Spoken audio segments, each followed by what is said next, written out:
So his early years from 1770 to 1792, he was born in Bonn and under his father's guidance.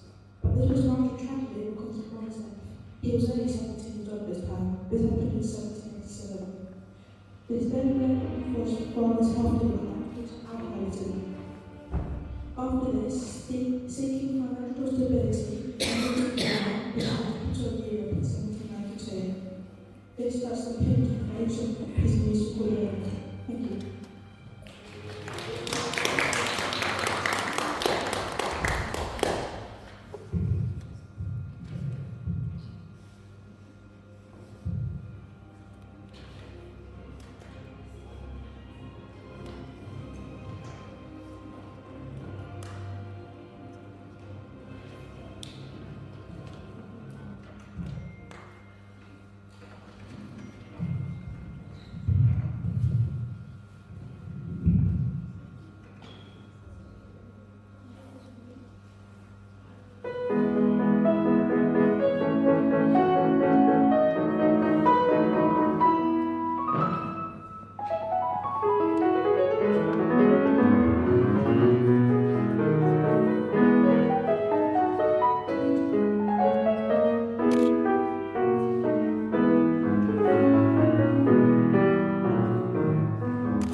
After he moved to Vienna, he developed some refined skills. However, under the membership of Joseph Haydn, he composed Piano Concerto No. 1 and the first two symphonies.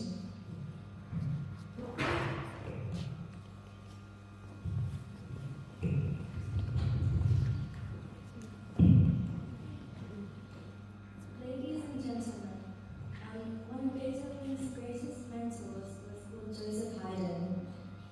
These two phenomenal composers met perchance in 1790 in Bonn, West Germany, when Joseph Haydn was on his way to perform at London. Beethoven was so greatly inspired by all of Haydn's work that he dedicated his first ever sonata to Joseph Haydn. This was called Sonata No. 1 in F minor. Today, as a tribute to Beethoven, I'm going to play one of the very sonatas that inspired him. This was composed by Joseph Haydn and it's called Sonata in D.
In the critical years from 1802 to 1814, Beethoven unfortunately became deaf, which unfolded a heroic error.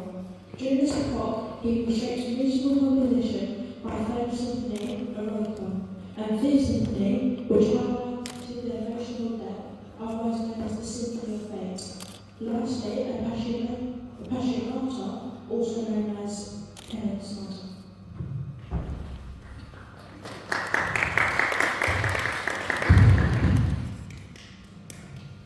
So, around about 1800, Beethoven suffered real tragedy. His mother died. He was only 17. His father became alcoholic and suffered with health. And so, a lot of the songs that followed after that time was filled with pain. One of the most painful songs Beethoven ever wrote is the piece I'm about to perform for you all. The piece has got a number of names. It's written in a very sad key. You know, music is written in different keys. This is a very, very painful key that he wrote in. He was declining himself with health for quite a young age. His hearing started going. He wasn't completely deaf at this stage, but as we hear in the tribute continues, there are stages where he wrote songs and he wasn't completely deaf. The way that they get to hear him tonight is that he never got to hear him at all. But the piece I'm about to play now is a piece that I've always treasured for many years.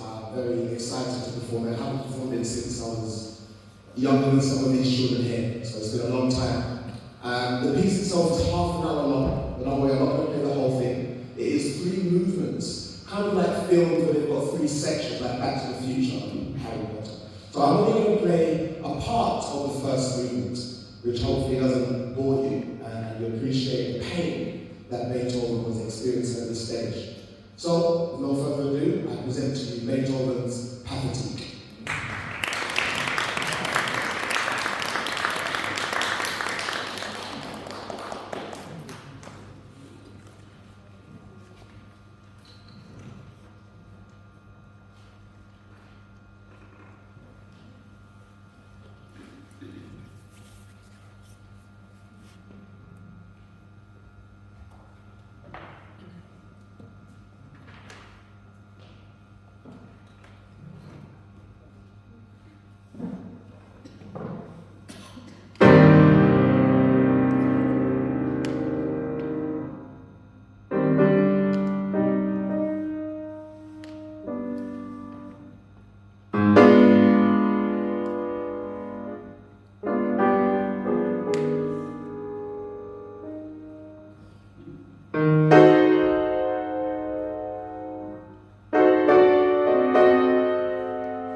Even amidst encouraging efforts, Beethoven's compositions was laden with unmatched emotional potency, leaving an indelible mark on classical music. His years transcend mere university and are awe-inspiring. Thank you.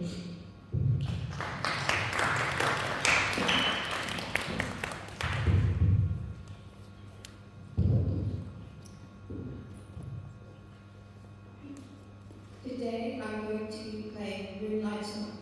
Moonlight Sonata is an expressive piece written by Beethoven in 1801 during the Romantic period of musical development. This piece was originally called Sonata plus C una fantasia. This means sonata in the manner of a fantasy in Italian, but was then later named to the famous Moonlight Sonata. While writing this piece, Ludwig van Beethoven was hearing impaired but was not completely deaf. Despite him not being able to hear properly, he was still able to compose all three movements and thus shows his greatness as a composer. Furthermore, this piece is written in a somber and melancholic tone to express the pain he was inflicted with after his student Countess had left him. Beethoven is also reported to have described this piece as a boat visiting by shimmering moonlight in the primitive landscape of a place in Switzerland.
Beethoven's Symphony No. 1 at Vienna's Bell Theatre is described as the most interesting concert in a long time.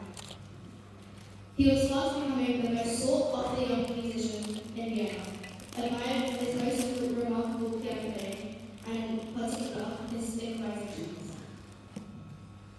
Among his pupils was the young Countess, Josephine de Brunswick. 6th of October 1802. Beethoven retreated in the summer of 1802 to the village of Heiligenstadt, lodging behind the neighborhood. He had a fall out with his brother Karl, who was his business manager, because he was facing a crisis. It was evident after years of increasing anxiety and visits to the doctors that he was losing his hearing. At the beginning of October, he wrote a will and a long letter to his brothers, known as Heiligenstadt Testament. It revealed he considered suicide, but held back as he wouldn't leave the world until he had brought forth everything that was within him.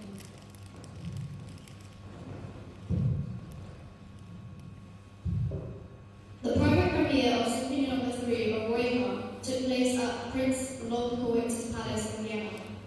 He told his friends he intended to seize fate by the throat and was determined to put his old life and methods behind him and find a new path. When Napoleon declared himself Emperor of France, Beethoven was bitterly disillusioned. He destroyed the dedication and instead wrote, composed to celebrate the memory of a great man.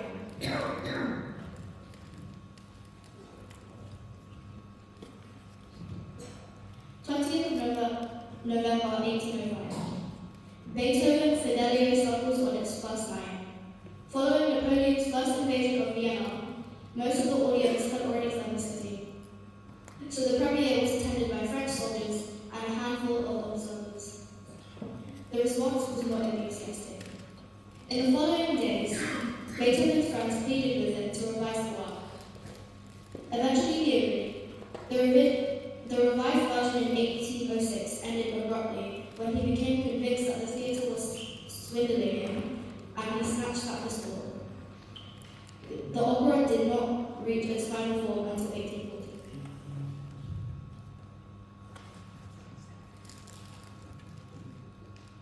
February 1807.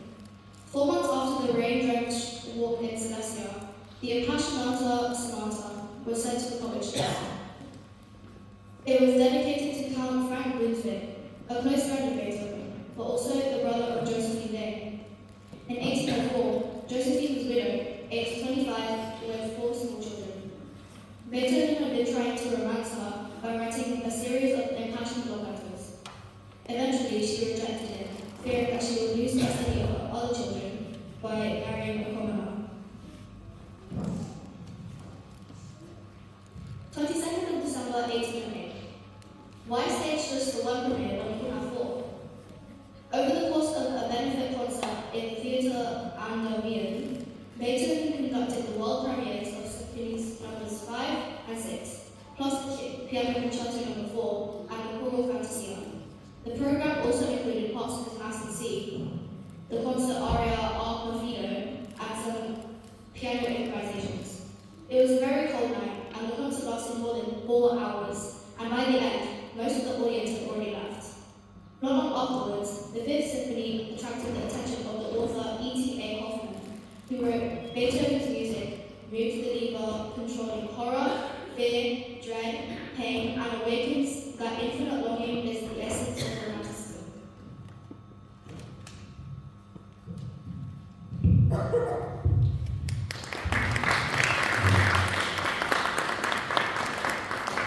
Okay, so the piece that you guys heard earlier was Moonlight Sonata, but it was only the first movement. There are 3 movements of Moonlight Sonata, and while the first is very well known, especially for its solemn nature, the third movement is equally as notorious because of the technical difficulty of playing. So, I'm going to play an excerpt of the third movement of Moonlight Sonata for you this evening. Thank you very much.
The 6th of July, 1812.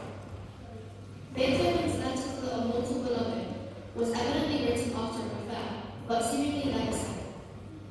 Passionate and intimate, it was penned in tablets after a visit to Prague, where Beethoven cancelled an evening appointment at short notice.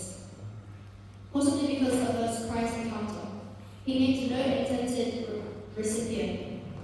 Proof of the woman's identity has since proved impossible, probably because Beethoven was careful to protect her. Over the years, impassioned courses have been made for several individuals, chiefly Josephine Dane, aka Baroness Snappleberg, after remarrying in 1810, and Antony Brentano, whose husband, however, was a close friend of Beethoven's. Complicated matters, Antony gave birth in March 1813, and in early April, so did Josephine. 8th of December 1813. At a giant concert at Vienna University, Beethoven conducted the world premieres of his Symphony No. 7 and the Battle Symphony, or Wellington Victory, which celebrated the British defeat of Napoleon at the Battle of Vittoria. Raising money for soldiers wounded at the Battle of Hanau, the concert was one of his most successful. In rehearsal, the orchestra were annoyed that the music was difficult to play. So Beethoven made the audacious suggestion that they take their parts home to practice, and they did, with splendid results. Among the players were numerous superstar musicians, including Ignaz Schuppanzigh, who was leading the orchestra, Louis Spohr, and Domenico Dragonetti, while Johann Nepomuk Hummel and Giacomo Meyerbeer turned their skills to the drums.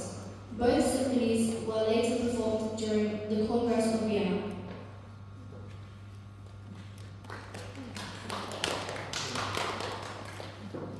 November 1850. Dying of tuberculosis, Beethoven's brother Caspar Karl van Beethoven named the composer in his will as joint guardian of his son, who was also named Karl, together with Karl's mother Joanna. However, Beethoven detested Joanna, who had been tried, convicted, and imprisoned for embezzlement and calumny in 1811. He therefore attempted from the start to gain sole custody of his nephew. At first he succeeded, but the ensuing legal tug-of-war continued for 5 years, causing all involved considerable suffering. During the course of it, in 1818, Beethoven, who had taken the case to Landgrave, the aristocratic court, accidentally let slip that his family were not of noble birth. The case was then transferred to the commoners' Vienna magistracy. 27th of December 1817. When at the end of 1817, John Broadwood of London sent Beethoven a new forte piano, the largest and strongest instrument he had yet owned. It provided a crucial spur for him to finish his largest piano work to date. The Sonata in B-flat, Opus 106, the Hammer Clavier. Beethoven had been suffering bouts of ill health, as well as emotional distress caused by the ongoing situation over Karl, and possibly the final collapse of the relationship with the immortal beloved. His rate of compression suffered badly. This mighty sonata, lasting some 50 minutes, seemed to rejuvenate him, breaking new ground and pointing the way forward into his late works. He was now stone dead. Autumn 1821.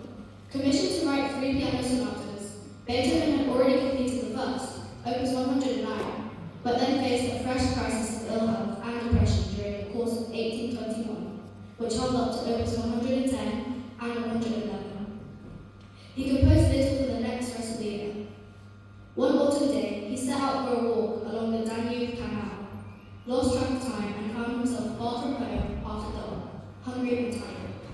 Local residents complained that a distant-looking stranger had been peering in through their windows, and the police duly arrested him as a tramp. They refused to believe that he was really with big man Beethoven, until a university professor was summoned from a nearby tavern to identify him.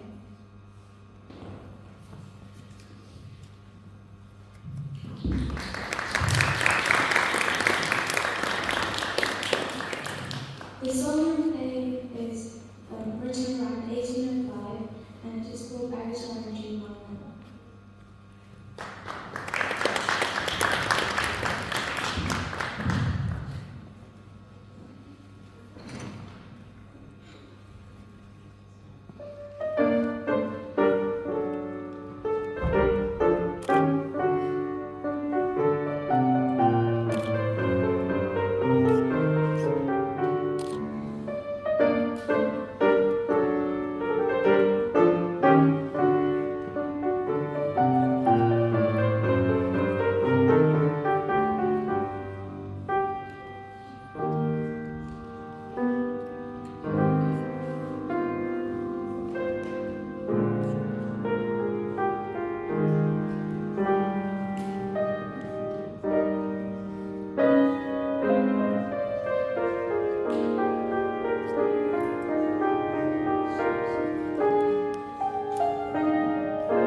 The music solemnist, Beethoven's most ambitious choral work, was premiered just before Easter in St. Petersburg, Russia, under the auspices of his patron, Prince Galitzin. Its composition had occupied much of Beethoven's time, from 1819 to 1823, and it showed him, as ever, something unwilling to compromise on his immense demands upon the singers. 1 month later, on the 7th of May, the premiere of his choral symphony No. 9 took place at the Theater am Königturm in Vienna. The composer was supposedly conducting, but did not hear the performers in front of him and continued to conduct after they had finished. The contralto soloist, Caroline Unger, gently turned him around so he could see the wild ovation taking place in the auditorium.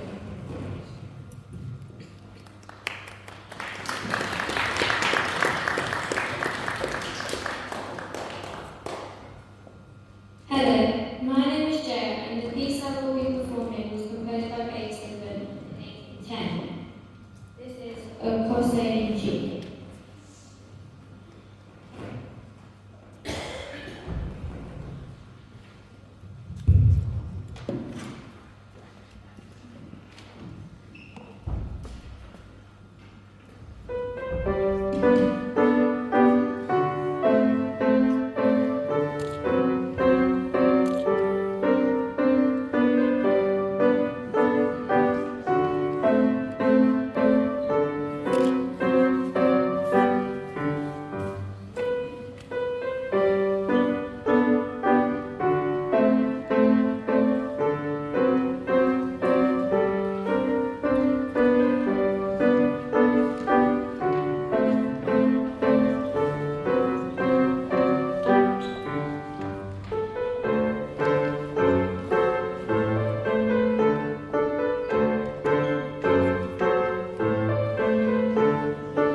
1830, the second of his final five was rounded off by a huge fugue.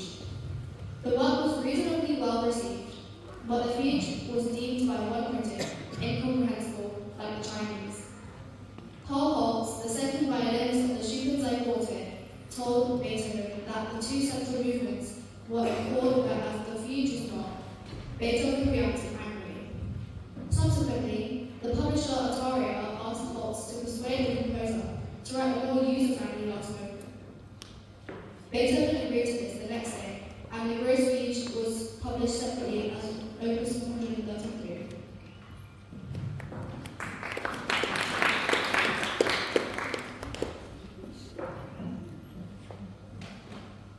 Hello, good evening everyone. Hope you're enjoying the show. The piece I'm about to perform was started in 1804, but as Beethoven knew he was going deaf, he finished it nearly 4 years later, as he was composing other songs. This was one of the first symphonies to use the trombone. It was thought that at the time Beethoven was dealing with emotional and personal issues.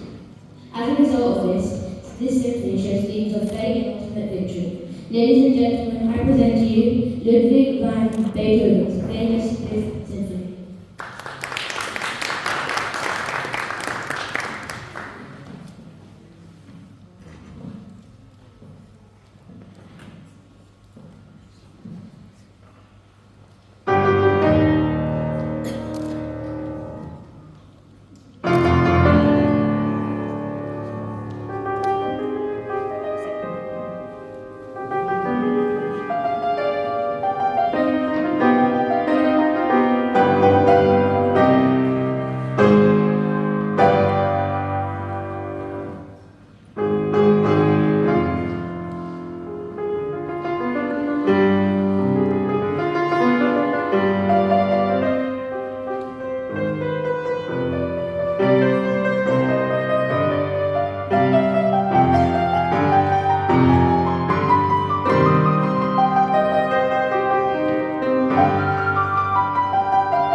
March 1827. Beethoven died after a long illness, probably cirrhosis of the liver, at the last of his many homes in Vienna, the Schwarzpalais House. Among the various accounts of his death, perhaps the most convincing is that in which news arrived the publisher's Shots of Mainz had sent him a case of his most beloved wine, too lately invented. His funeral attracted crowds of 20,000, and among the pallbearers was Franz Schubert.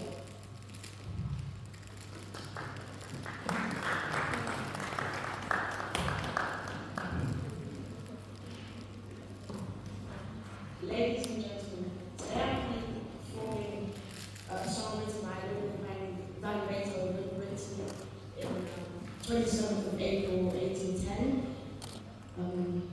When he was writing the song at this time in his life, he was partially deaf until 2 years later, when he